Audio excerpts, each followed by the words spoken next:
మన ఫ్రెండ్ ఒకడు డిప్రెషన్లో ఉన్నాడన్న వెంటనే మనం ఏదో విధంగా కష్టపడి వాడికి ఒక మోరల్ సపోర్ట్, అరే ఇలా ఉంటుందిరా లైఫ్ అంటే ఇది, లైఫ్ అంటే అది అని చెప్పడానికి మాక్సిమం ట్రై చేస్తావు.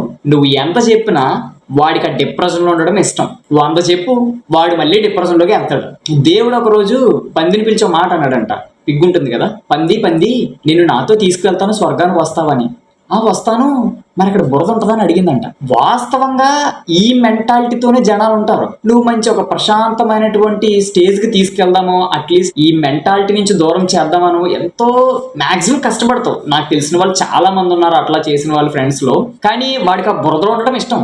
నువ్వు ఆ బురద నుంచి వాడిని బయట తెద్దాం ట్రై చేసావు అనుకో, వాడు రావటం కాదు కదా, నిన్ను అందులోకి లాక్కెళ్తాడు. సో మనిషి మెంటాలిటీ బట్టి మనం చెప్పేటువంటి మాటలు ఉండాలి.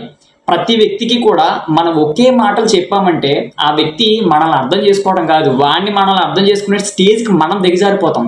ఇది నేను ప్రాక్టికల్గా నా లైఫ్లో నేను చేసినటువంటి విషయం.